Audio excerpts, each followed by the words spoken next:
Welcome, everybody, to the Gimmick Infringement podcast. I am Brad Winchester, and with me is my tag team partner, Tyler McDowell Blanken. Tyler, it is the Forbidden Door post-show, and I can't think of a single match on this card I didn't like. How are you this evening? I love to hear that, Brad. I am doing great. It never gets old hearing you give that intro, man. I'm so happy to be here, and I enjoyed this card as much as you did, man. There were, from start to finish, I just had an absolute blast. I think after the very trying week that we as a country had, this was just a really nice escape for 4 to 5 hours. So doing well, enjoyed the show so much, and just so grateful to be here with you. How are you doing? Doing very well, like you. Shout out to all of the ladies in our lives. We love you. We appreciate you. Absolutely crazy time in the country. Crazy time in Arizona. We're getting rain right now, I think, all over the map. And there were a couple of times where I was like, I don't know if I'm making it through this pay-per-view with power because things were rattling around in the backyard. But yeah, just glad that it was a great card despite the lack of AEW's arguably their top superstars, which I thought we might get cameos from 3 of them. Number 1, I'm shocked we didn't get a CM Punk appearance in Chicago. Number 2, Danielson, not really surprised that he wasn't there, but I thought maybe they'd show him in the back or something. And number 3, no Kenny. Tyler, I'm shocked. We were very wrong. I thought Kenny was going to come out at the end. Instead, they had the shitty gang wars to set up Blood and Guts on Wednesday, which I understand. Get eyes onto your program, especially the New Japan people that might go, I've never watched this. Maybe I'll watch it now. Maybe that's a thing. I don't know if that's a thing, but maybe that's a thing. I have no idea. Like who's not watching Blood and Guts that's watching this show in America? I don't understand. Right. So, do you know where Blood and Guts is going to be from this week? No idea. Chicago? It's going to be Detroit. Oh, it's Detroit. Detroit, Michigan. It the is Little Detroit. Caesars Arena. I did the Little Caesars Pizza Arena. That's right. Yeah. A place near and dear to your heart. Michigan, that is. Not Little Caesars. Far away from my heart. That place has no dearness in my heart. The fact that, number 1, the Joe was a dump when I went there. It smelled like piss. It smelled like beer. Just stained into the floor. It's very small. Absolute train wreck of an arena. But dude, it was the Joe Louis Arena. The Wings legacy was there, and now they're sharing time because the Pistons had a fit. That was supposed to be the Wings Stadium, and now it's the Little Caesars Pizza Arena. And I heard Detroit's incredible basketball legacy ever since moving into that arena lives there. They're just on top of the bottom. Amazing. I don't want to talk about it anymore. So I was gonna say you will not be in attendance for Blood and Guts. I take it you'll be watching from Marana, Arizona. No, but I will be in attendance to Sunday Stunner, which is coming up here, Tyler. I'm excited to see you live and in person. To see some of our friends who, as you know, tuned in regularly to AEW products because CM Punk debuted. Very excited about that. Shout out to you, Ben Anderson. Yes. Yeah, man. Big weekend for us. Sunday Stunner is we'll probably be leaving the show a week from tonight as we record this on Sunday evening.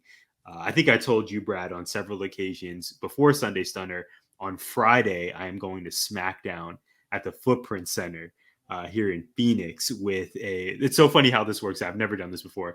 I'm going with a former student and their father. I bonded with this father while attending one of the students' basketball games. Shout out to Frank. And he was like, hey, dude, do you want to go with us to SmackDown? And I said, Frank, is that even a question? Of course I do. So the 3 of us are going. I haven't watched SmackDown on television, Brad, in months. So I'm a little bit lost on the storylines. But frankly, I don't think I need to worry about that. Hopefully, I'll see Ricochet. Hopefully, I won't see Brock Lesnar. It's weird because Brock Lesnar's a Hall of Famer, but why does he need to be in the SummerSlam main event, Brad? It's going to be okay because Seth Rollins is going to win Money in the Bank next weekend. He's going to cash in at SummerSlam, and you and I are going to have a great time in Tucson. Yeah, I think it's going to be a lot of fun. I don't really have anything to add to that other than I don't know why they would why they would do this. We saw all these stars injured. Even New Japan was like, "Oh, we can't give you Ishii, so here's Clark Connors," and all of us went, "Who? Who the hell is Clark Connors?" And Yeah, I had no idea. I didn't even have time to look him up. neither did I I. just saw him looking like Hangman Adam Jungle Boy. And tonight we got to see him, and it was like this young dude got the spotlight, and he looked like $1,000,000. Yeah, Like yeah, great spot for him. I know we'll talk about him soon. amazing. I Yes. just I can't believe that Money in the Bank is next weekend. It's a Saturday pay per view, so Yeah. it's Thankfully. Friday night SmackDown in Phoenix, Money in the Bank Saturday, and then Sunday Stunner in Tucson. So hopefully, man, we'll be coming 24 hours after a pay per view. So I hope that bodes well for us, and we'll get some great action. We'll hang out with good friends, and I can't wait for that. Yeah, and hopefully we can figure out the logistics of actually recording our episode for that weekend. Yeah. Yeah, I have no idea how that's going to work, but Me either. we will take care of our listeners and our Oh yeah. viewers. Shout out to Carlos. I know we'll be seeing him in Tucson. And yeah, man, it's just, I can't believe you and I are nearly coming up on 1 year of GI. I know we're still pretty far away. It's October, so Yeah. we don't need to speak much about it. But man, I'm so happy that we're here for another episode, and we're going to talk about this really, really incredible event. Yeah, really excited. Speaking of excited, let's talk about this. I Let's do it. have been waiting to talk about this because I've already spoken to people that weren't watching it about it. Jess came in a little late. My father-in-law and mother-in-law were over. He's a big Danhausen fan, um, and he immediately This asked. is your father-in-law, the master of the Swanton bomb, right? No, the No, other one, stepfather-in-law. the other. Oh, okay, Yes. I got you. Shout out to Chuck. Chuck. He loves him some Danhausen, and I told him about the new song for the Ass Boys, which we'll get into in a little bit here. Our first match was, I'm not even going to try to pronounce names. I'll let you get in there. But we had Aaron Solo and QT Marshall against Goto and Yoshihashi. Correct? That's how you say this. Correct. Correct. Absolute butcher of names. I'm already like, Nick Camarado scares me. So the fact that we have all this Japanese talent on there, Yeah, like, we're growing. I'm trying to be respectful Of course. and not come in there just butchering things. This was fun. It was fine, is what it needed to be. It Yeah, was I have nothing to add. I agree. We knew the factory wasn't going to win. no. That is totally okay.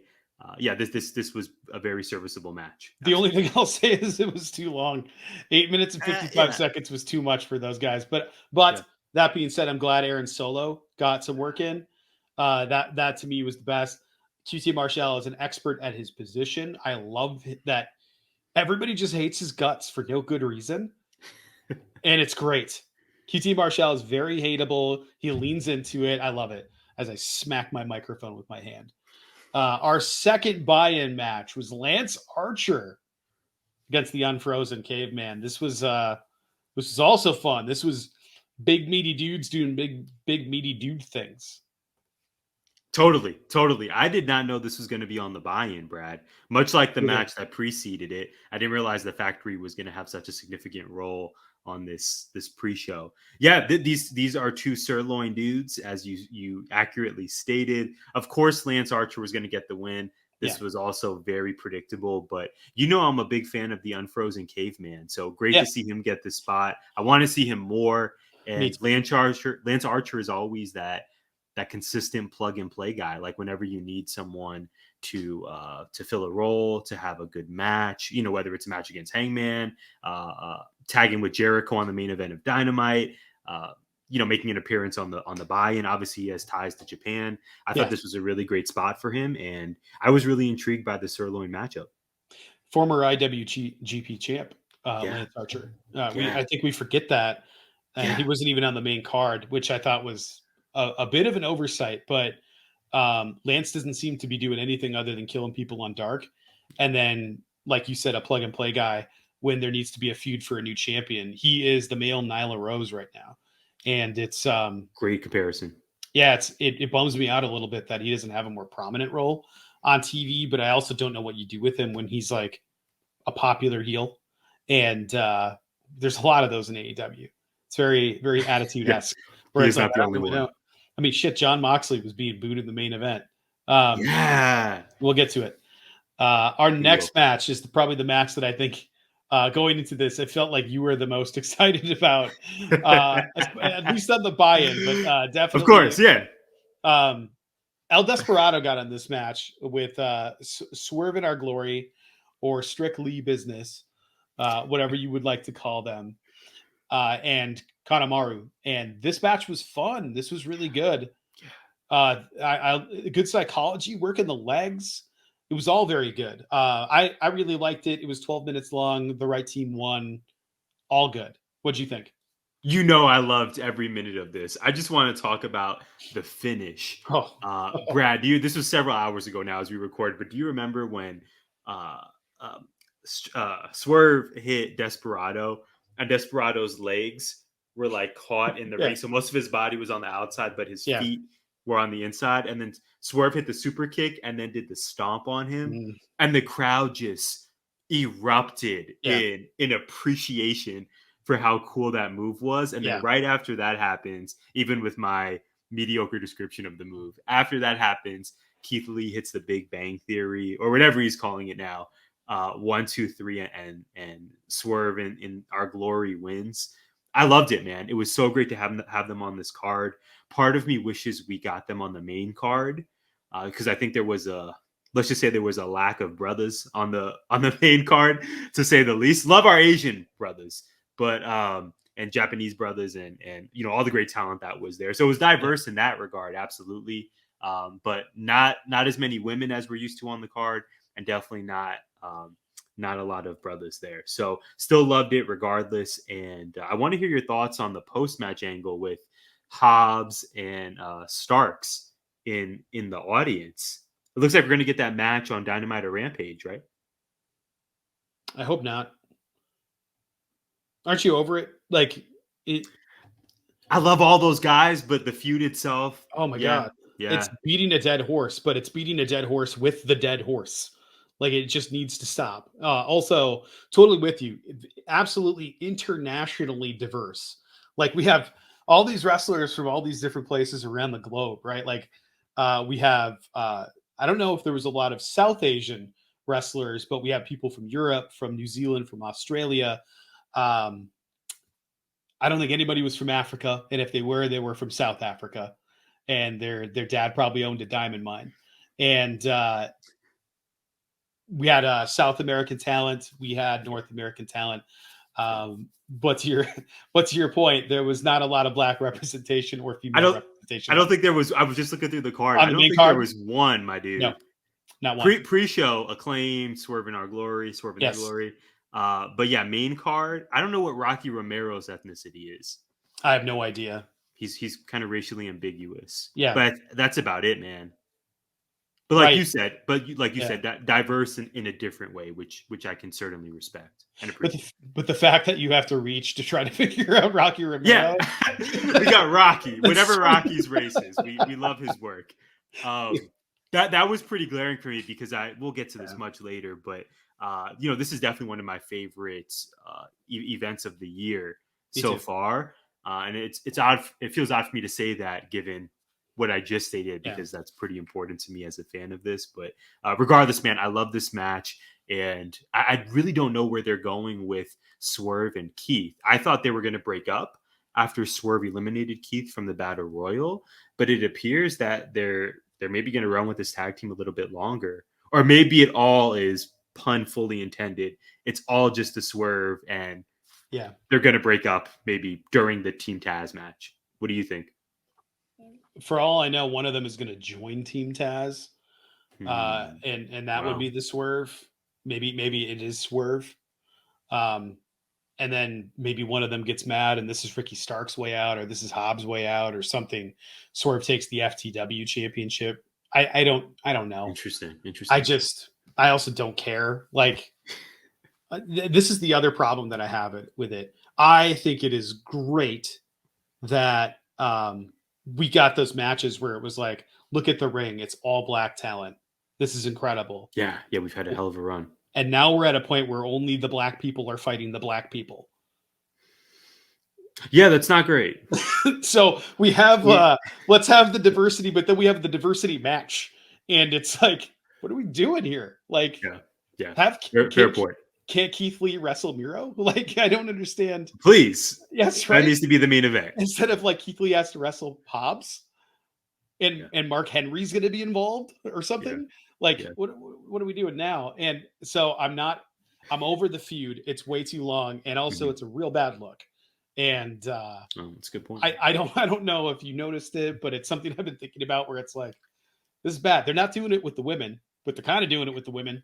Jade and Athena have been building for a while now, but Jade's at least wrestling other people, and they're involved with other people. So Yeah, I don't hate what they're doing at all. But with Swerve and Keith with this Team Taz feud, it just seems it's not a good look. I'll just put it that way sure. and leave it there. But while I loved what they did in this match, I love them together as a team. This match would be the exception to the rule, right?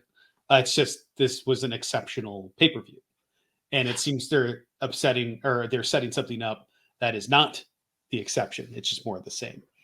Exactly. Also, where's Brian Cage? Our next match, Max Caster. I'll admit this. I'm gonna have to look this up later or watch it on the rewatch once it's up. I missed almost all of the rap. I missed almost all of it. I was getting the pork shoulder out of the smoker. I came This in. is news to me. You Yeah. wanted to save this news for live as we record. I respect it. No, I was trying to keep off the phone as much as possible so I could be more Yeah, engaged. I was tweeting a lot at the yeah, beginning of the show, and yeah. then I Yeah. get up and I was like, just want to watch the show. It's so difficult Yeah. to do. Well, there's a lot of Texting, tweeting, just yeah. enjoying it. There's a Freya, lot I'm of sure. pressure. I feel doing this that I shouldn't interact with people on Twitter, Yeah. but I'm not really interacting with anybody but myself. So and occasionally I'll get somebody in there where it's like somebody will jump in and be like, oh yeah, I saw that too. Yeah. But But listen though, you know I got you on the likes. It's like that do you remember that like 10 to 15-second clip yeah, that was on Twitter a year or two ago where it says me tweeting and my followers reacting and it's like one DJ who's yep, like cutting and yep, scratching and then the three of his friends on the yep, ground floor just yeah, like yeah, yeah, just yeah, yeah, yeah, okay. I got I got you. I yeah, specifically look at your feed to see what I missed yes. and your Yeah, no, I comments know, and I always are always appreciate it.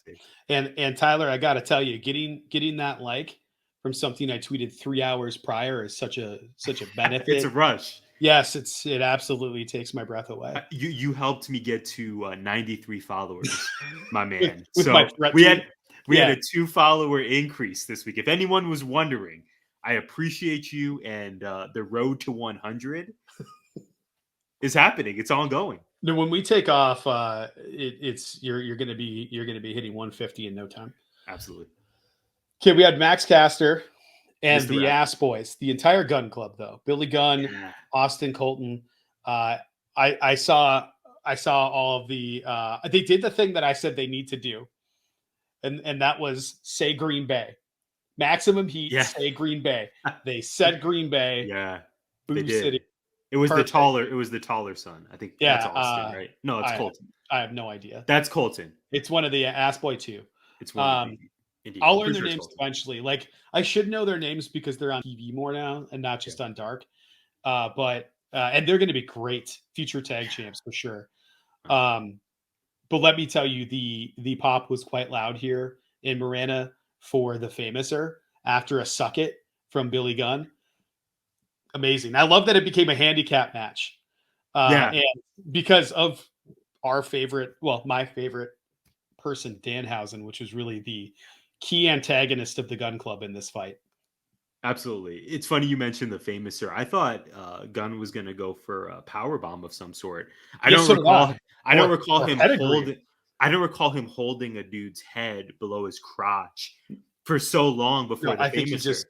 He wanted would to. just want to do the Well, socket famous sir and then mic drop elbow. Match well, is done. usually he would knee him in the gut or hit him in the gut Yeah, some way, hit the rope, and then do a famous sir. yeah. So this was totally different for I me. didn't see the famous sir come. I thought it was for He sure a power bomb. So did I. I legitimately thought he was going to do a pedigree as like an homage to Triple H, who was forced into retirement.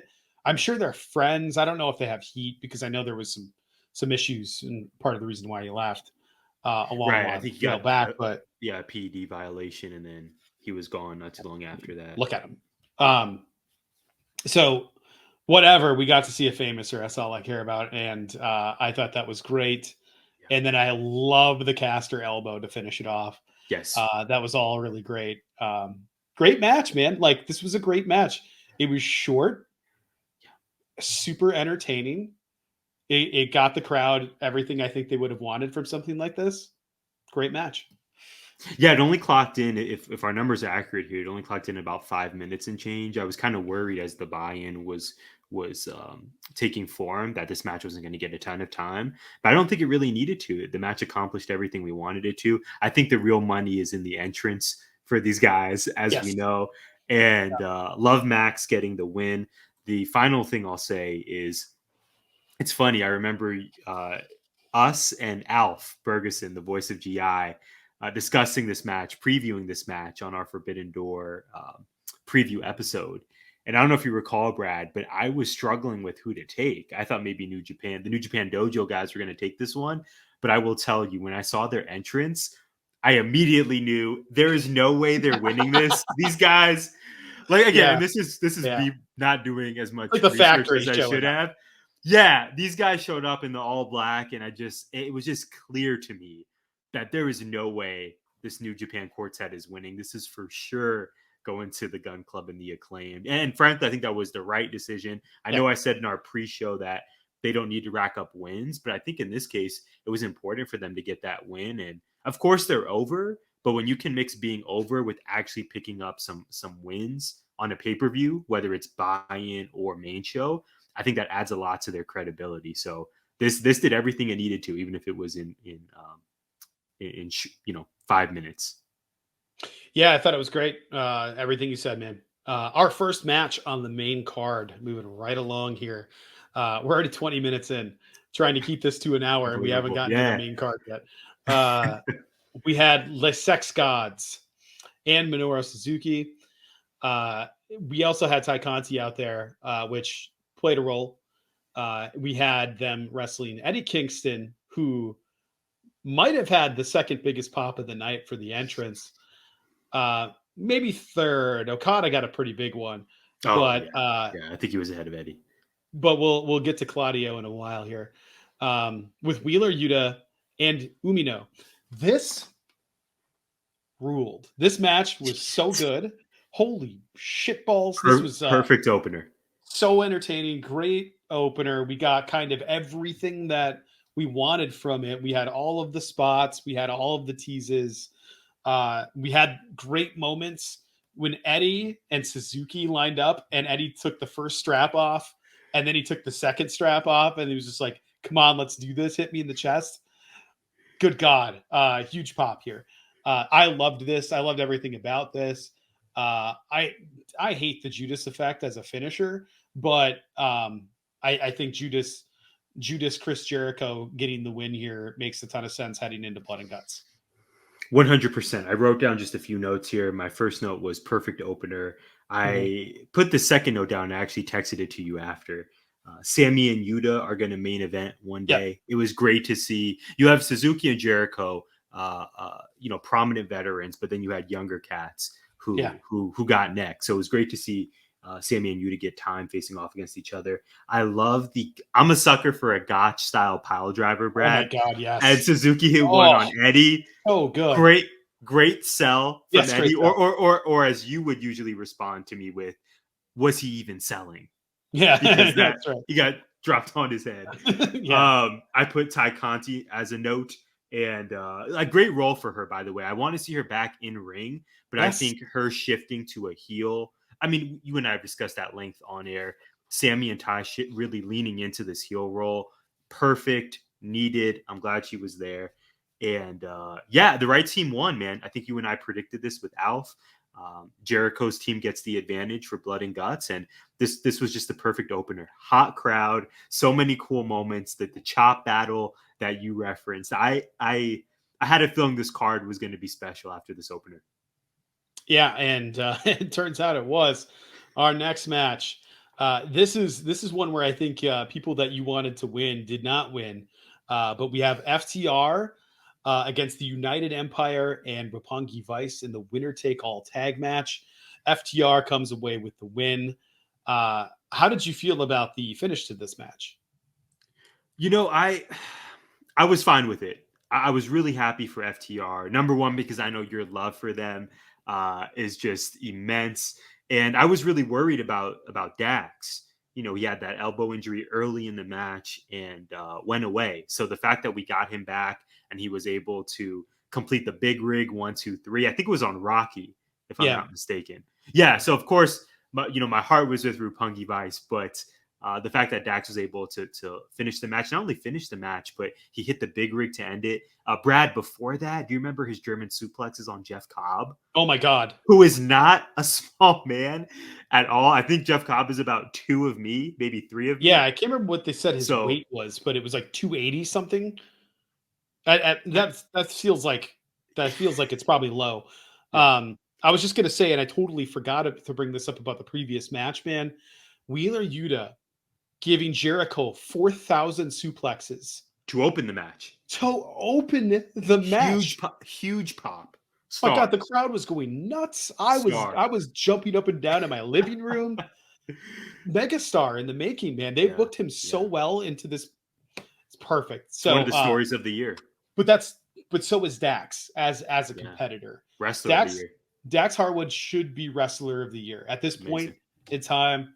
Well, Dax or Seth Rollins. I don't want to get into this right now, but I'm sure we will at the end. We of got the a year. few more months. Yeah, we'll get that show under our belts. Yeah, I was cool with the finish, but I was just so grateful Dax out there. I don't know if it's been reported, post show the extent of that injury, but I was just grateful that he was back. He seemed well enough to hit the spots he wanted to. You don't think that was an absolute work? I feel like that was an Oh, absolute. you think? Oh, maybe 100%. I'm being worked. I think you're being worked, dude. Like that's Really. Yeah, they wouldn't have had him come out if he was legitimately hurt. That was him Brad, selling listen, his ass off. I saw Cody Rhodes wrestle a Hell in a Cell match with a torn pec. I'm not ruling anything out these days. That's true, but you knew going into it he was cleared. And if they weren't doing MRIs and they weren't doing CT scans, and they weren't doing shit for Dax, no way he goes back out there. Yeah. There's just 0% chance. I think you're being worked. He's had K-tape on that shoulder for a while. Yeah. And he's probably just using that to sell it. I think Jericho did something similar in a match, and I don't remember who it was. It was in one of those Stone Cold. It was for the title. He had to beat a whole bunch of people, and he got his ass kicked after a match, and he still had to show up for the main event, all hobbled. And then people were like, "I don't think he can show up," and then he showed up. I feel like they were doing that to build suspense. Like, okay, FTR has no chance now. Look at Cash out there getting killed by himself, and now Dax comes in off the hot tag, and now they have a chance. Right. So it builds in. I want to root for you more. Yeah, I don't think you and I were the only fans picking FTR to win this. I think it was relative. Not. I don't know if I think it was universal. I don't know if I want to use the word obvious, but they just have as phenomenal as United Empire and Roppongi Vice are. I mean, FTR just has so much momentum right now. It's just been their year. There was no other route. There was no other route to go. We get FTR Bucks too at some point, right? Please. Need it. I mean, that better be the next pay-per-view. Hose required. It has to be because they are number one contenders. Yeah. And they have been for like 6 months. Whenever so I feel like it's gonna be good. Bucks are gonna come out and do a promo this week or something, and then the FTR music's gonna hit. I feel like it has to happen because their roles will have switched. Because we had heel FTR, babyface Bucks. I mean, it would be perfect. The babyface pop for FTR still amazes me. I'm just in awe every time. Yeah, fun match, very fun match on a stacked card. The right team won, and I'm just in awe of what FTR has done since leaving WWE. Last thing I'll say, I was listening to the Foley's podcast, the 9-hour episodes, and I was listening to one while I was working outside today, or finishing one from yesterday, I think. And Foley was talking about his original theme song being not very pop worthy, like it would turn on. I don't know if you remember, it was just and then he had like melancholy or happy piano music if he won as an outro. So he had like this dark sort of orchestral music that's when it starts playing, it just sort of starts playing. Yeah, great use of orchestral. Yes, and then thank you. Then later on, we got the squealing car crash, Yeah, that's what I remember. and then Yeah. Yes. and that was Yeah, I perfect remember that. because the car crash, Pavlov, right? Like you hear it and you're like, yes, Foley is here. Before it would just start playing, and you're like, it's on, it's on now. It's music's on. FTR when that beat hits, dun, dun, dun, dun, dun, and the crowd just goes nuts.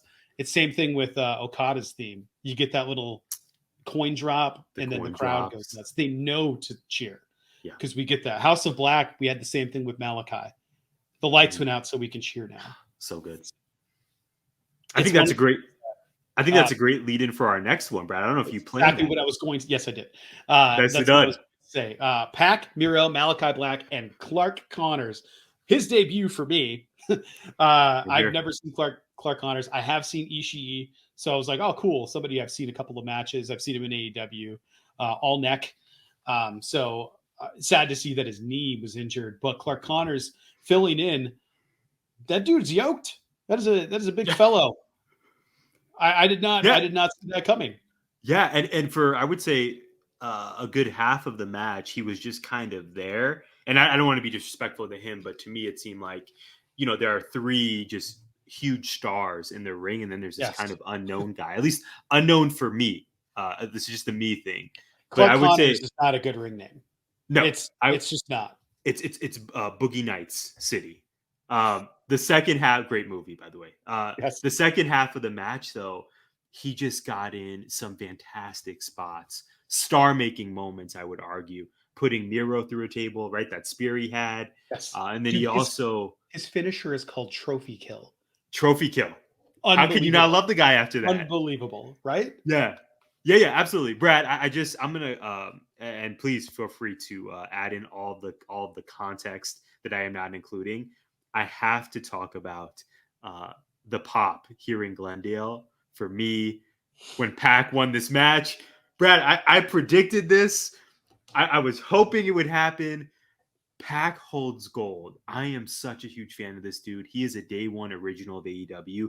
I predicted it with you and Alf, but it was, without sounding like a total mark, it was completely surreal to see him. Like, when he was heading up for the Black Arrow, and you can kind of hear the crowd Yeah, they go, knew it "Oh, was. oh, Yeah, oh! This may actually happen.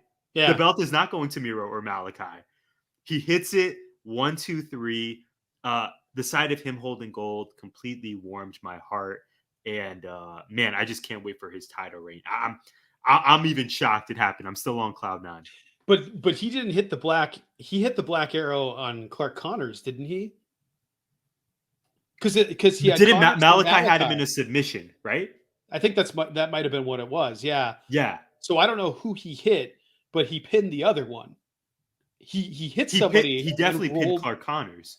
Okay, so he rolled Malachi out of the ring Yes. and then pinned him, And but I don't Miro, think he hit Malachi. I don't know if he was no. supposed to hit both of them, Right. or if he Yeah, did. you Did got he it. do something else to him afterward? I can't remember. Yes. Thank you. Thank you. First, I want to mention Malachi hit or sprayed Miro with the mist, which I With thought the was really cool. mist, that's Really right. Yeah, cool.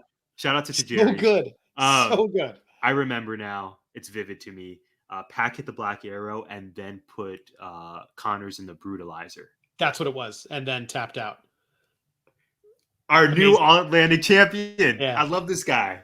yeah. I was so That was happy, Brad. You know my love for Pac. yes, I'm just on cloud nine, man. And yeah. then the tweet of him with the belt, All Atlantic bastard, all caps. It's So good. everything I could have wanted. It was so good. I don't have anything to add. This was an incredible match, absolute banger. I don't know what Meltzer is going to do this weekend with this whole card. Like he's going to It run was out of stars. it was a Um, great show. it was an incredible show. I loved this match. Pac deserved it. I didn't know who to pick for this. Like I really It was a didn't know tough one. It was a because it tough could have one. been everybody but Clark could have won this. And it's no disrespect to him. It's just Tony's not putting the belt on somebody that he knows people don't know yet. Yep. But I'm so glad he got that spot because he looked like a star out there. Yep. I'm a big Clark Connors fan from here on out. Like I just that dude can go. It was really exciting to see that. Our next match, Dudes with Attitude, which we're going to talk about in a second here, with Takagi against the Young Bucks and El Fantasmo. I appreciate, Tyler, that you somehow found the match card and the results with the times on a French website.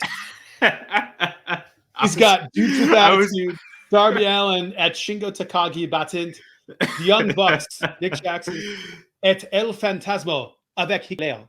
I was What? Impeccable French, sir. I was wondering if we were going to have a Terrible chance to French. bring this up. My Google search, man, first result, French version of Wikipedia, and the accuracy here looks pretty phenomenal. So not only are we getting to chop it up about this great show, Brad, but we're learning some French, as is our listeners and viewers in the process. This is a win-win. Match simple. Pour la AEW Women's World Championship is coming up here.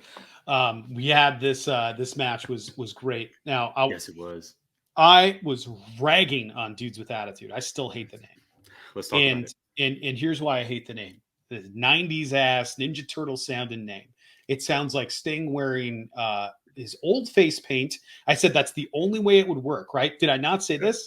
You did. We never addressed this, yes. And then you said we knew all of this stuff that I didn't know. And not one time did you or Alf Ferguson fucking correct me. You let me dangle there like an idiot. I had no idea this was a thing from the past. How would I know this? It was probably when I was 8. And this is a callback from an old faction that Sting was in, going up against the Four Horsemen. And I had no idea that Dudes with Attitude. Well, it's Dudes with Attitudes, I believe, plural, is the new group or the old group. I believe an S was added to one of the factions. I'll have to look it up later as to stay separate because it's probably copyrighted or something. But as soon as once I found out that it was actually an homage to something, I was like, okay, this is cool because it sounds like old and dated and terrible. You did, 90s, it's because it is old and dated. I'm going to speak on behalf of Alf and I, even though I've not spoken about this issue with Alf. Man, I think we really left you hanging on that one. I specifically remember you passionately stating that this is straight out of the 90s. I'm not a fan of it, without us bringing up that it is an homage. That it is straight out of the 90s. It is literally straight out of the 90s. It is a reference to Sting and his greatness. I knew you would find out the truth eventually. Here we are. Yeah, thanks for that. This match was awesome.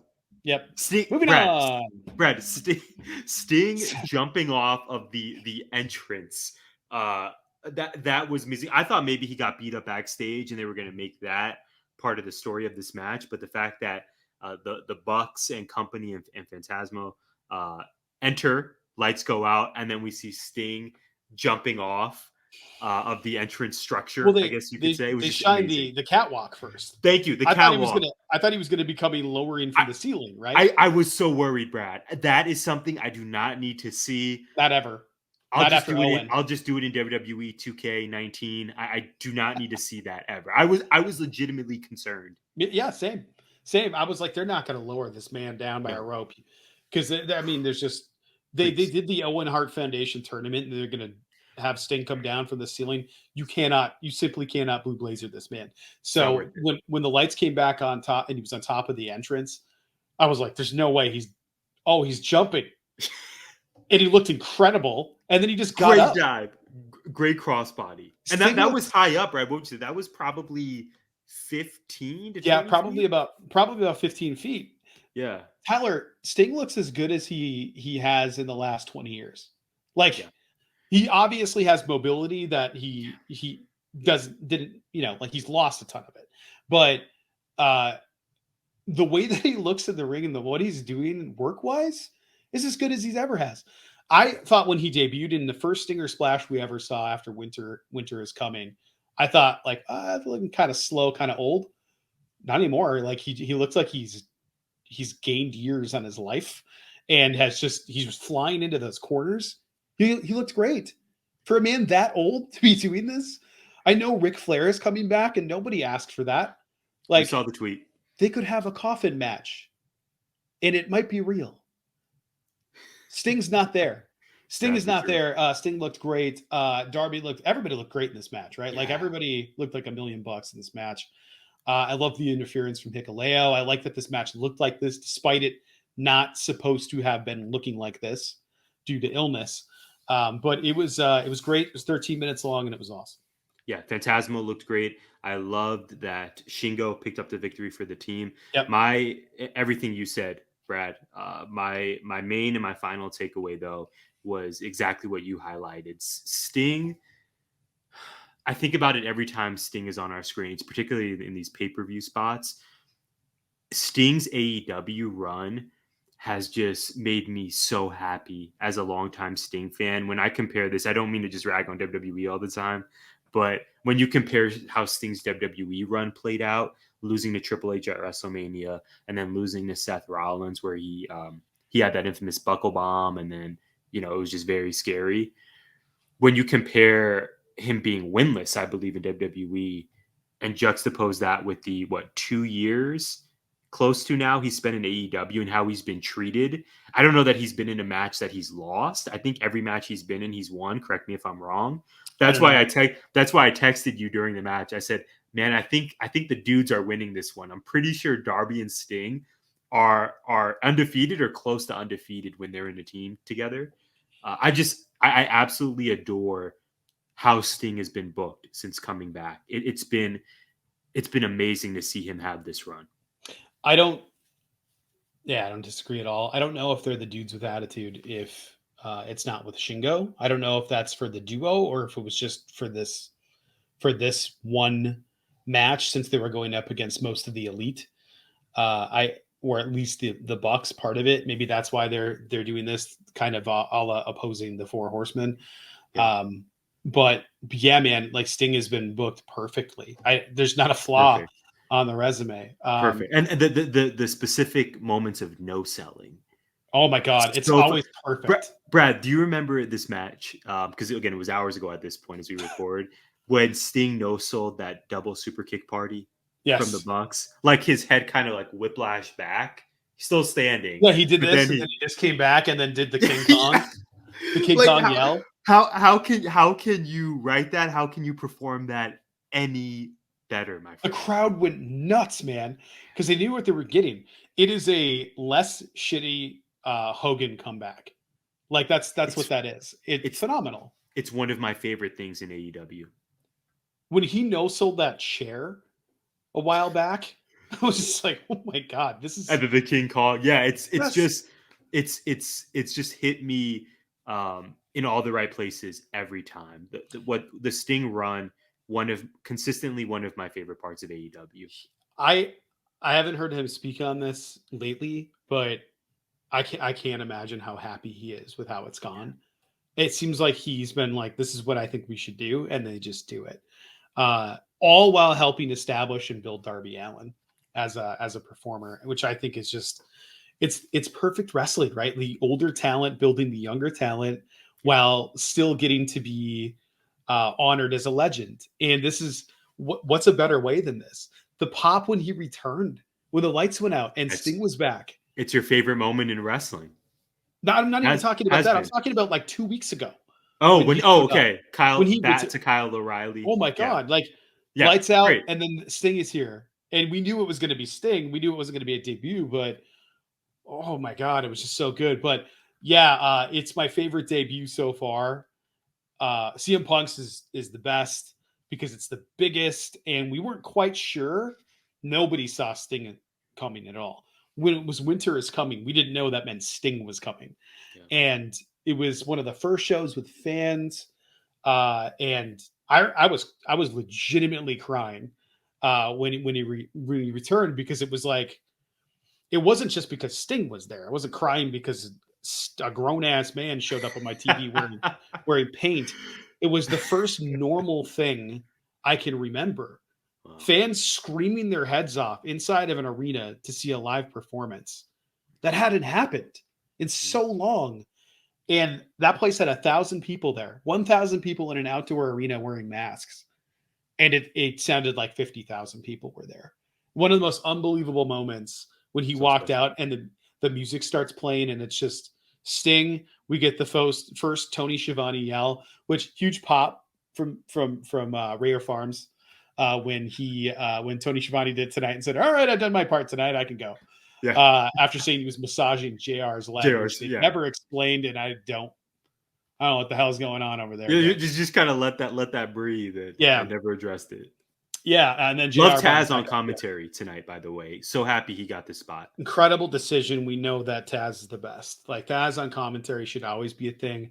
I just love that he doesn't talk about just what the effect of the move is, but how to perform it well.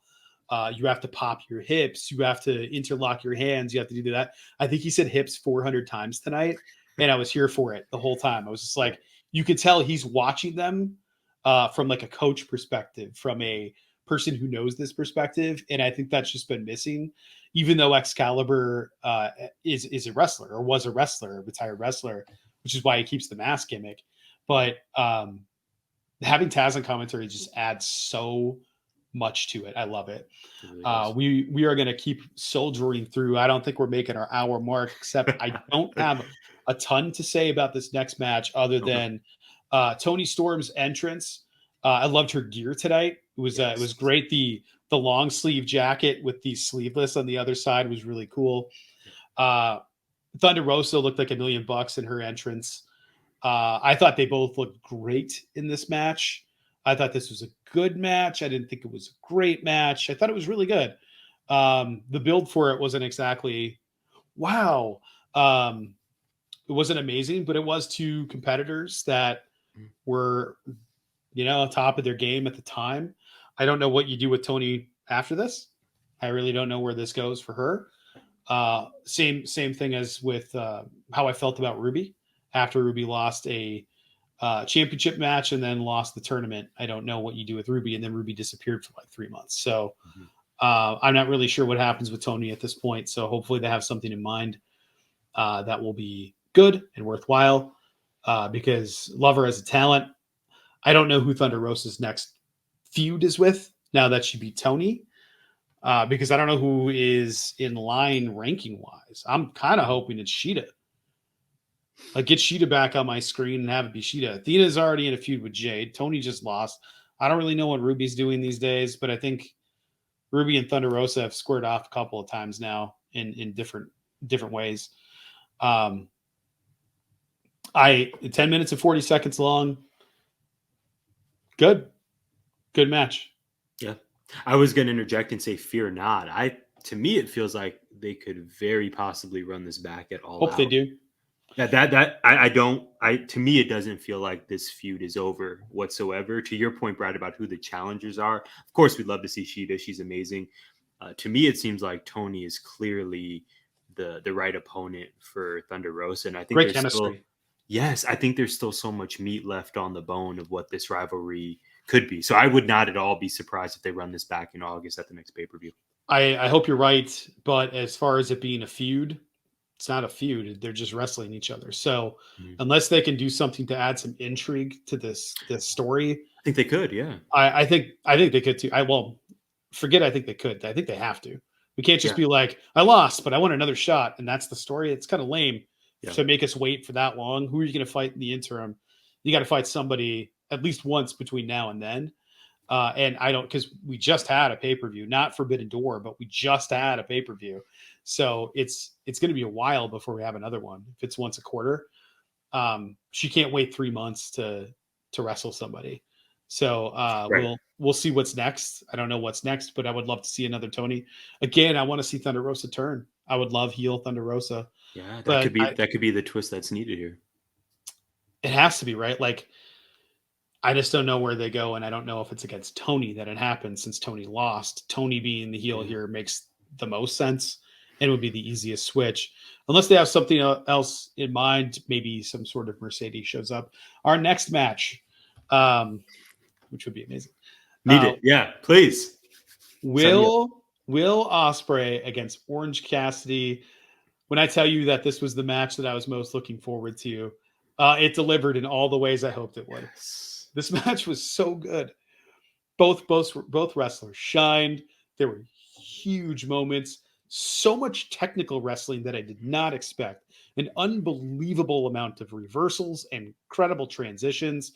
Uh, Orange Cassidy is a great wrestler. Will Ospreay is elite. And when you put a great wrestler with an elite wrestler, you end up with something incredibly special no matter what. And I I think Orange Cassidy may have elevated his status a little bit after this match because he's always been the goofy comedy guy and he's always had his spots. But this was probably his best match in AEW. I don't know how you feel about it, but I feel like this was leaps and bounds his best match in AEW. Of course, Will Ospreay wins; he retains. But Orange Cassidy looked incredible in this, and then we had more gang wars at the end, which might be setting up something down the line, or maybe not, because we had a return. Yeah, absolutely. Man, I just looking at the card, thinking about the card. This was my match of the night, Brad. Mine too. We knew this match was going to rule, but I think it's safe to say it outperformed our highest, our wildest expectations. Will Ospreay is absolutely elite. I really did go into this thinking he was going to retain the title, and like you said, he did. Orange Cassidy, though, you and I have been fans since day one. We've owned his merch, and I like you said, I think his stock took definitely rose significantly after this match. It still seems like there's a pocket of the internet that believes this guy is just a comedy wrestler and doesn't deliver the goods bell to bell. Brad, when I tell you that they sold me a ticket more than once in this match, I thought to myself, I'm going to have to text Brad. I'm thinking in my head, what is my text going to be to Brad when I congratulate him on being right for picking Orange Cassidy to leave with the belt? Because I was worked several times. This match was just incredible. It was my match of the night, as I said. And it's tough because Orange Cassidy is one of those acts that is just perpetually over. So you can make the argument that he doesn't need a title because fans care about him. They root for him. He delivers in the ring. It's always going to be good business. But when he's come close in these title matches, whether it's TNT, whether it's at Double or Nothing against Pac and Kenny, whether it's tonight, and he's on the precipice of winning a title, I clamor for it. So I'm not sure where we go from here directly for him. I don't know what his next rivalry is, but I was so impressed with his performance. I was so impressed with what Will did. This was the match for me. I'm total agreement with you. It was 16 minutes and 45 seconds long, not as long as our next match, but it was incredible. I loved it. The post-match angle was cool. And then we get our debut with Zack Sabre Jr.'s opponent. I don't know what your experiences with Zack Sabre Jr. are I guess are. If you've watched a lot of his matches, I've seen a couple, and I've always thought, man, this guy looks so much like Danielson. It's almost shocking. And then tonight, it was like, holy shit, this guy looks so much like Danielson. Dude, we have to get that match at some point. It has to happen. Next year's Forbidden Door? Question mark? Exclamation point? Hopefully sooner, but yes. Hopefully sooner. But the replacement, as predicted, Claudio has shown up in AEW. I'm so excited. I love that they teased the swing so many times, but he sold the injured arm, the injured bicep. This match was great. I thought, for somebody that hasn't wrestled in a while, I thought he was gonna get blown up really early in the match, and then he's just carrying Zack Sabre Jr. From outside of the ring, from the inside of the ring, flipping to the outside of the ring, holding on the entire time, and then carrying him up and dumping him into the ring. Far yeeted him into the ring, and then collapsed in exhaustion, huffing and puffing. Which I don't know if he was selling there. It's just like. Truly Swiss Superman. Dude's a freak. Yeah. Dude is a freak. I love this. I'm so happy for him. He looked so ecstatic to be there. The crowd erupted when he showed up. I'm still kind of pissed that AEW does this stuff where they show the crowd reaction rather than the Tron. I would like to see it, please. It pissed me off about AJ Styles' debut at the Rumble. Yeah. Where we're just watching Roman and then the crowd reacting, and you're like, what's going on? And Roman's doing the squinting and And We then don't we need to get, see Roman squint. Give us AJ. no, I don't need to hear, oh my, shut up. Yeah, it Shut your did have mouth. those vibes. It did. So happy for Claudio, man. The pop, like you said, was thunderous. Uh, I mean, you nailed it so astutely. He looked incredibly happy, and it just made so much sense for him to get the win here. To answer your question, I saw Zack Sabre in the Cruiserweight Classic a few years ago, back in the old Black and Gold NXT days, and that's really been my experience to him. I am not very well versed on ZSJ. I know all about him and his prowess, but I'm not the most well studied. That being said, I thought he had a great outing, Yeah. and I'm so happy that Claudio got the win. I think that was the only way to go, frankly, for Yes, of this. course. And Yes. yeah, he looked phenomenal. And I was really wondering, is this going to be like a two performance contract, or is he truly going to be all elite? And then right before we recorded, Brad, the graphic came out. Claudio is all elite. It's by far, this is total me being in the moment, but by far my favorite all elite graphic to date. It just looks like The look of it is incredible. Yeah. put that on a movie poster. Yes. I love this man. It's so great to see him back in the ring. I mean, he's just another one of these people where we say, can you name 5 people who are better than him in the ring? And I don't know that in good faith you can. He's just incredible. Yeah, he has everything, right? Total package. He can talk. He's got an incredible look, and man, 6 does that guy languages, go. Brad. Yes. Yes. I think one of the most underrated things about professional wrestling is the minds these guys have to have, and girls. They have to have an incredible mind, and it's not just for the business. It's you have to remember the things you have to do. You have to remember how to do certain things. Some of it's muscle memory, but when you do that and then you include it while you're working, it's a lot like what teachers do, right? Like it's while you're delivering a lesson, you have to actively be paying attention to the audience. You have to be considering the people that you're in front of while managing that. So I have a person in a rest hold and I'm punishing them. And then I hear some guy yelling at me and I can interact with that person because I'm a heel. Or I'm in a classroom, I'm delivering my lesson and Johnny is back there flinging paper footballs across the room. And you have to correct that while Johnny, you're also talking about this. This sounds Marcus, stop talking. You have to do all of these things. So yeah, this sounds like a future article. If I may interrupt you, Brad, this is really, I've never heard you make this comparison, at least not that I remember. I love it, and I need this to be a future article from you. Gimmickinfringementpod.com. So I think okay, done. I think the fact that he speaks 6 languages and can do all of these things, and I think Bryan Danielson, same thing here. Like, how do you know how to transition in and out? MJF is great for the same reason. MJF is great because of his mind, not just his in-ring work. You're not a professional wrestler on television if you don't know how to work. It's the other part that separates you. Do you have a mind for the business? Do you have a mind for the audience? Do you have a mind for everything else? And I think Claudio's the perfect package for this. Our next match transition: Jay White, champion, against Okada, Hangman Adam Page, and Adam Cole, baby. This match had a weird ending, but it was an incredible match. Hopefully, Adam Cole is okay. It's everything you want from a professional wrestling match. This match was amazing. Everybody got their moments to shine. There were a lot of false finishes. There were a lot of people eating finishers and then having it broken up.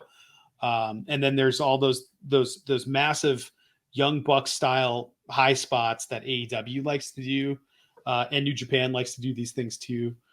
To an extent, AAA, especially with the Lucha Bros, they either will no sell or it'll just be huge move, other guy, huge move, other guy, huge move, other guy, huge move. Everybody's collapsed in the ring. Crowd cheers while they take a breath. We got that a couple of times in here.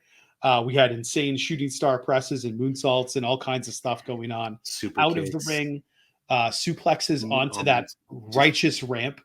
Yes, that ramp ruled. I was feeling for Hangman. It looked terrible because the whole ramp you could see like vibrate a little bit. That was if you missed it. Amazing. I loved this match. The finish was super weird.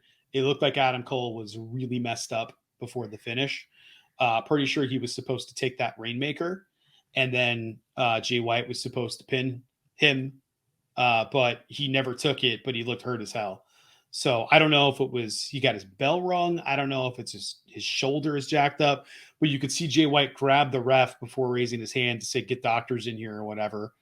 Um, when he was talking to the ref after the match, that was definitely for Adam Cole's benefit. So hopefully Adam Cole is okay. I loved the post-match angle where the Bucks came out to check on Cole and they no-sold Jay White, even though they're in Bullet Club again for the night. And Jay White's now, bleep you, I'm out of here. I thought that was great. Hopefully that sets up some future stuff with them. I don't think the New Japan AEW stuff is done for a couple more weeks. I really don't. It'll be interesting to see what happens here. What did you think of this match? I've eaten up a lot of time. Yeah, no, all great points, my dude. Excuse me, I'm getting choked up about this match. The star power was so present. If I had to choose a match that I was most uncertain about in terms of the finish, it would have been this one heading into the show. I did not know how this was going to play out. I thought it was going to be Jay White or Okada getting their hand raised in the end, but I was really going back and forth. I don't even remember what my official prediction was, Brad. I think I was worked into picking Jay White retaining. Yeah, it was Jay White retaining. Yeah. It took me a while to get there, but that was my ultimate prediction, if you will. So yeah, this match ruled. It was everything you said. The star power, how over everyone in this match was, especially Okada, the Rainmaker. Yes. The crowd had been sitting there for 4 hours at this point, and yet they were truly all in for Okada. I love this match. Like you said, my main words have to do with the finish. I didn't know what happened. My first instinct was maybe the ref had a miscommunication. I thought it was for sure a ref issue at first, but then because you see Adam on Cole Twitter and trying to kick out at the end. Exactly. It was obviously too late. Yeah, it was so strange. I thought it was like I first thought it was a ref issue, but then like you said, Adam Cole trying to kick out, and the fact that he didn't take the Rainmaker, and it didn't look like that's how it was planned to be. My takeaway is I hope Adam Cole is okay, as you said, and this match was incredible. This was my first time seeing Okada live, and the dude is just a star. Hangman delivered. We can't forget to mention Hangman here. This match was awesome. Yeah. One thing, because I forgot about it, I don't know why it popped into my head. I think I thought Rainmaker, great theme to come out to, but Suzuki, every time more and more people sing. But I forgot to mention what popped me on commentary was Taz saying, "Yeah, I got a black towel at home too, pal." Yeah, that made me laugh so hard. that was fantastic. I also popped for Shibata and Orange Cassidy in the ring when Cassidy gave him the sunglasses and did the pose. There were a lot of great moments. Cool moment when Shibata came back out. When he came back, big moment. Yeah. Man, this match, night, man. This match was a true main event, co-main event tonight, but a true main event. The star power, the fan buy-in, and again, we definitely hope Adam Cole is okay. I got to tell you, I think I'm going to be more inclined to pick up the next New Japan event after this, because there's some quality wrestling on this match, and I'm no longer going to try to find it illegally on YouTube or other places. I'm glad to hear it. Our final match of the night, as we crest 1 hour, Jon Moxley bat Hiroshi Tanahashi. Or it's probably bot, actually. Bot. Hiroshi Tanahashi. So Tanahashi, listen, man, Moxley wins, number one. I'm a little disappointed. Not that Moxley won, that we didn't have a single title change out of a place or on the card that didn't have to be a title change. No matter what happened in the tag match, somebody was losing a title and somebody was winning one. So one group could retain one, but they were losing the other. So FTR loses, they lose the ROH title, and the other team gets it, whatever team it was. Roppongi takes it from both guys, or both groups. So that one, it was like a forced one. We didn't have any title changes. We had a new person winning, and we had another new person winning. We had the interim winner, and we had the inaugural winner. The only threat to a belt changing hands was the IWGP Heavyweight and the US, IWGP US. Those were the two. Neither of them changed hands. So I thought for sure we were going to get somebody like, let's throw a wrench into this and let's like really screw it up and have a New Japan talent take one of the belts or vice versa. Instead, they were all kind of retained, except for FTR, which is the safest one. It's the tag belts. It's the safest one to switch, I think. Anyway, because there's plenty of tag wrestlers that can work with them, and I know FTR would be willing to travel anywhere to wrestle. Oh, absolutely. So I think this is Jon Moxley winning was the right call, and Jon Moxley gets to be a champion again, and he gets to do it in front of crowds, as Excalibur said, and as you said, and we've stated several times, he carried the company through the pandemic, and his reign ruled. The Kenny turn happened when Mox lost. We had the was it the microphone to the forehead that cost him the match? Great memory. When Kenny burned his arm in the light that he was surprised got hot. Because he was up against it, selling it, and then he was like, and you could see it move for real. Like, those some bitches get hot. Like, I still can't believe we didn't get Kenny on this show. I don't mean to bummed, man. Get ahead of ourselves, but that was a prediction you, Alf, and I were staunch on. It's just interesting how, for me, this was again probably my favorite pay-per-view or premium live event, or whatever we're calling it, of the year, and yet there were not don't call it a premium live. It's stuck in my brain since we have a WWE weekend. Pay-per-view wise, by far my favorite. Mine too. Yet we didn't get Kenny, we didn't get Punk, etc. And even I would argue, for me, Brad, this main event was super predictable, but I loved it so much. We got the Mott's Crimson Mask, and yes, I don't know if this was by far my favorite, but it's my favorite. Night 1 of Mania is probably up there. Night 1 of WrestleMania this year was just so great. Yeah, it was.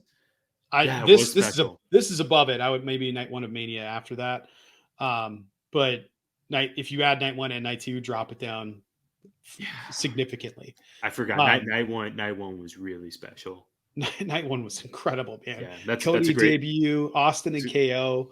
That's a great callback. We had so many bangers on that match and so many great moments. Night 2, you either loved or hated the Knoxville segment. And we had the shittiest stunner in the history of time. Oh man, simpler times. Even 3 months ago? Yes, simpler times. But this match was great. Like, I was a little worried about it looking not great, but because Tanahashi looked really slow.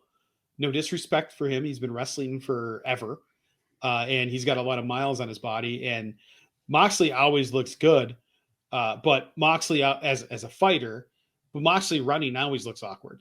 He looks like one of those freshman kids that are late, that are super unathletic, and then just start booking it across campus, and they don't actually use their arms when they're running. That minute bell, yeah.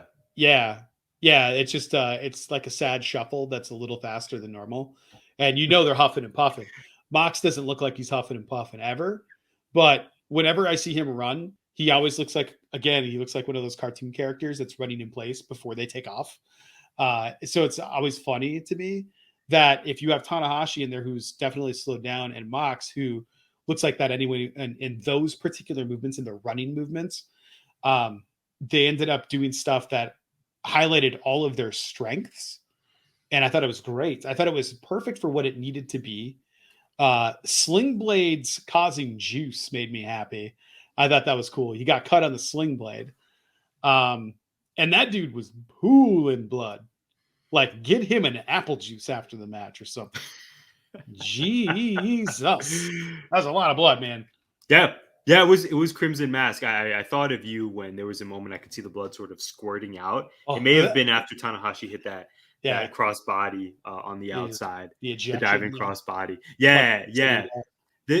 I was concerned that this match was in a tough position because it followed the four-way that we just spoke about. Yeah. I really think if the ending to that four-way was different, this match was really going to have a lot to live up to. But I thought it delivered, Brad.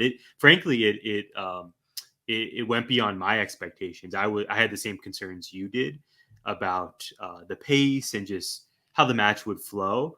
but this is exactly what it needed to be. I thought the finish made sense. Yeah. Um, it, it, it was a good match. It was a good main event for this card. Again, it was not my favorite match, but I think the right dude won, and we had gang wars after. What did you Yes. think? I guess the fitting way to close is what did you make of the gang wars? Again, as you spoke about earlier, It was setting up the blood and guts this it was Wednesday. such a turd of a post-match angle.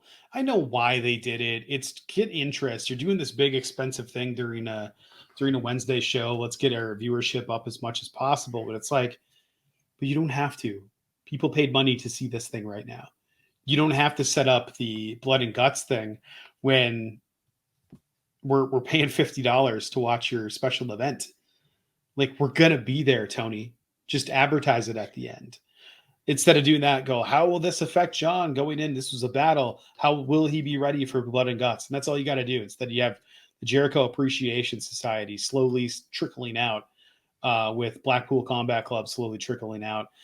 I also know that they did it to go, Claudio's a badass. Yeah, Watch him clear the ring.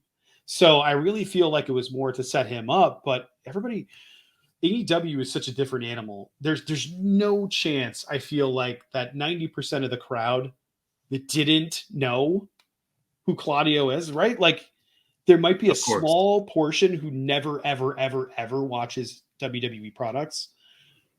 It's probably small. Those people are still probably tuning in for SummerSlam or WrestleMania or Royal Rumble. Like, those are still huge events, and we still watch them.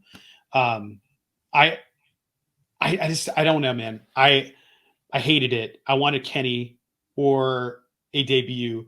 I think, was it All Out, that we got Cole and Danielson. Yes. I think that spoiled everything for me. Where I expect, I That's a don't high bar. necessarily, I That's don't a high necessarily bar, need man. that. I don't need a debut or a return, Yeah. but I need something that gets me excited for next week, and not something that actually makes me go, "Oh, we're doing this." We just had an AEW New Japan pay-per-view, and we're setting up only AEW stuff for Wednesday. It felt a little weird, or like a betrayal to me. Um, but at the same time, the previous match didn't really set up any New Japan stuff. I guess the last time it set up any New Japan feuding was the post match angle, with the Osprey Orange Cassidy match, right? Like, that was it. We had Juice up in the booth, Right. and then we had people attacking each other, and I don't care. It just didn't feel like, it felt flat to me. I guess that's the simplest thing I can say. Yeah. I think that's accurate, Brad. Not only because Except Eddie and Claudio. except That, Eddie and Claudio. Yeah. and John We just got kind of laughing, like, whatever, dude. Like, Yeah, I can't wait for the content we're going to receive. On yes, on one hand, I agree with you. It certainly, I don't think it was needed. In terms of it falling flat, I believe the crowd reaction really backs up your point. You could just tell that the crowd they from came out and they were from like, this shit again. yeah, from my couch in Glendale, I perceived that the crowd felt the exact way you did of, oh no, I think we were happy with just, the match ending with Mox holding the title and, him embracing Tanahashi, and then we all go home. We Yep. all go home pretty happy, but it Mhm. wasn't needed. And yet I am really happy for Claudio. He got to Me come too. out and look like a badass. We already know he's a badass, as you said. Everyone in that audience should already know this, but a silver lining for me was that he got that moment. Even though when he came out, the pop wasn't as huge as when he debuted earlier in the night. Super happy for him to have that moment. And Yeah. I just, you and I have not been the biggest fan of gang wars on AEW programming. So this is probably no surprise to longtime listeners and viewers of GI that this wasn't our ideal way to go off air. I guess the part that confused me though with Claudio was that everybody came running out. Why did he have entrance music? That was weird. It was clunky. Just have him come out. Everybody was waiting for him. We knew It he was came out obvious. wearing Yeah. Blackpool Combat Club patches on his gear. Like, we know what's up. Just let him come out now. Like, you don't. True. It's just so stupid. So I really dislike the post match angle. I thought it was one of those things that made me leave going, meh. And I don't like feeling like that after the end of it. I know why they did it. I like you. I feel good for Claudio that he got to be the star at the end. He got to finish the show on top as a star, new debut, and it's a way to go. Like this dude is a huge deal. We have plans for him in the future, and at the same time, I didn't need any of that. Like I didn't need any of that. I'm with you, man. Mox and Tanahashi. We got Jon Moxley and Hiroshi Tanahashi. Why do we need anything else? Could have been just that. Well said. A fun night regardless, Brad. I'm just really embracing the moment, maybe too much. I'm gonna have to look back and really consider all the other events we've had so far this year. Again, great call by you on WrestleMania Night 1. In terms of AEW products, man, my initial take is this is right up there. That this is maybe at the very top. Top to bottom, I thought their most consistently great show. Let me ask you one question before we close here. What was the worst match on the card? That is tough. I have the list in front of me. Definitely wasn't the first. Nope. This is really tough. Every match. Oh man, it would it be sacrilegious of me to say the 4-way co-main event because of how it ended? That's the only thing I can think of. Feels sacrilegious. The Thunder Rosa Tony Storm match was really good, but it feels like they're going to run it back. It felt like the beginning and not a conclusion. So I agree. And I don't know what it was about the match. I don't know what it was, but I left going like, that was really good. Didn't love it, but that was really good. Yeah. It was weird. I don't know what it was, but I want to see it again. It's all very confusing. I think on the previous AEW show, so what we've had Double or Nothing, we've had Revolution. I think there's always typically been one match that we can point to and say, yeah, that was the worst match for us, whether it be the Minneapolis Street Fight or we always go back to that stays. Wardlow Jake Hager, right? There's typically one match we can always point to and say like, okay, that wasn't it for us on this card, Brad. I don't know that I have a great answer for you. My immediate answer would be the 4-way. Co-main event, but I feel blasphemous even uttering those words aloud. I'm in complete agreement with you, and it's only because of the finish. The match itself is great. It was the only thing, and I don't think there was anything. Maybe the tag match because of the ref fail. Like you can't go down on the mat, hit the mat, and then start counting, or the crowd is going to eat you alive. And they were eating. Was that Paul Turner? Yes. They were eating Paul alive. It was Paul, and the "you bleeped up" chants came out. Chicago was ruthless. This should have been like it was bad. It was a sustained you effed up. We could hear it, because we heard like this, and then there was the transition into a deeper roll up, right? Like, but at first it was like I'm here. He started the count, and then they moved, and then he started the count over. So I don't know why people were upset about it, but you could hear him yell 1, 2, and then did this, but I don't think the crowd could hear it. We could hear it, the crowd couldn't hear it. So maybe that was weird, and maybe that's the part that I would point to make that's not fair to the wrestlers. The match was incredible. So I don't know if this is the point, Tyler. If you can't point to a worse match on the card and they were all good matches, this was the best pay-per-view of the year. Well said, Brad. We should go ahead and plug our socials. So Brad is at WinDuster on Twitter. He has surpassed the 1,000 follower mark, as you may have heard, but that does not mean that you shouldn't follow him, although he doesn't need it for his ego anymore. I certainly do. Do yourself a favor and follow this man and his great work. You can also follow me at Tyler J. McDowell. You can follow us at GIPod19, at 19M Group to follow the mighty 19 Media Group on Twitter. You know where we're at. We are available, and we are so thankful for your support, your listenership, your viewership. Tell a friend, leave a review, reach out to us. Let us know what's working well, what ideas you may have. We are just, again, grateful for you being here, and we hope you'll join us for the next one. Gimmick Infringement is a part of 19 Media Group. You can listen to us on Apple, Spotify, iHeartRadio, or wherever you find podcasts. You can also find us on YouTube via the 19 Media Group channel. Please like, subscribe, comment, and share.